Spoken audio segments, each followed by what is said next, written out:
Поставен е вториот асфалтен слој на улицата Широк дол во населбата Автокоманда. Со тоа завршува и целосната реконструкција на самата улица.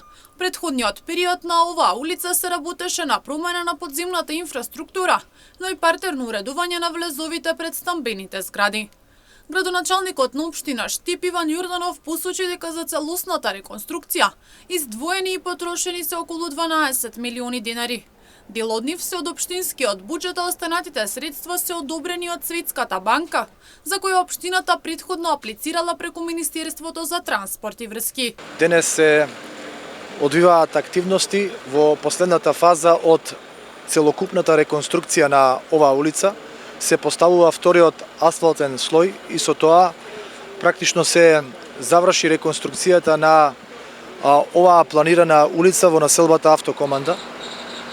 Морам да истакнам дека освен оваа улица за која што беа потрошени повеќе од 12 милиони денари за промена на подземна инфраструктура, за уредување на тротоарските површини, за асфалтирање и слично, Јорданов истакна дека во населбата Автокоманда по уредување на улицата Широк дол ќе останат уште две нереконструирани улици, а тоа се Цвета Јованова и улицата 4 јули.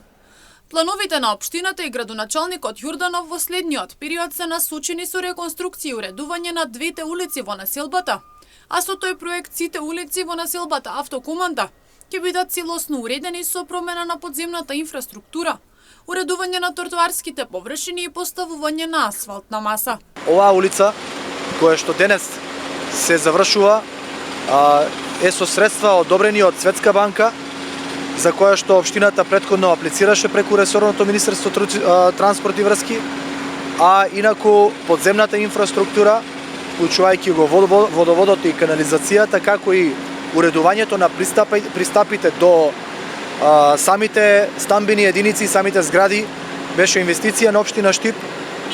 Нешто повеќе од 6 милиони денари се одвоија, така и ќе продолжиме во наредниот период за да имаме помодерни и поурбани населби во нашиот град. Во следниот период ќе следи и темелна реконструкција во населбата Леваци, долева градоначалникот, исто по примерот како населбата Автокоманда, бидејќи во населбата евидентна е застарената подземна инфраструктура, која е потребно да биде обновена.